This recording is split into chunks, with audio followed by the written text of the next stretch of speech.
हमारा शहर सहरसा 1 अप्रैल 1954 को भागलपुर जिले से अलग होकर बड़ी उम्मीद व संभावनाओं के साथ सहरसा जिला के रूप में स्थापित हुआ। सहरसा जिला स्थापना दिवस मनाए जाने की परंपरा वर्ष 2008 में प्रारंभ हुई। इसी वर्ष कुशहा तटबंध टूट गया और सहरसा समेत पूरा कोसी तबाह बर्बाद होकर एक बार फिर दशकों पीछे चला गया। केंद्र व राज्य सरकार की ओर से कई वादे हुए, कई घोषणाएं हुए। पहले से सुंदर कोसी बनाने का शंखनाद हुआ, परंतु 14 वर्ष बीत जाने के बाद भी धरातल की सच्चाई कुछ और ही बयां कर रही है। उस समय ना तो यहाँ धनी आबाद और ना ही बाजार, दफ्तर, स्कूल, कॉलेज, हॉस्पिटल आदि की सुविधाएं उपलब्ध नहीं थी। 1954 में सहरसा जिला और 1972 में प्रमंडल का दर्जा मिलने के बाद उस जिले का उत्तरोत्तर विकास होता गया।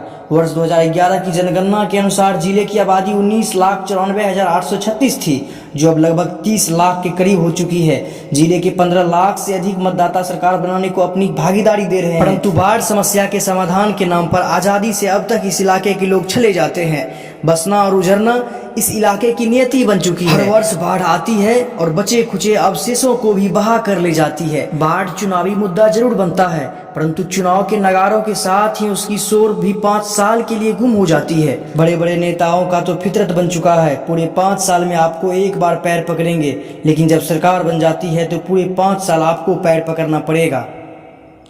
साहब, हमारा कोसी का इलाका प्रत्येक साल पानी का सैलाब जब बाढ़ बनकर आता है, गरीबों के घाव को नासूर बनाकर चला जाता है।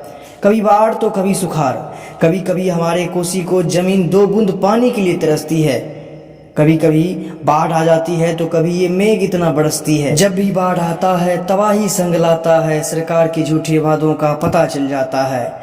बाढ़ से किसी नेता का क्या होगा परेशानी, जिसने समझ में नहीं आती खेती और किसानी।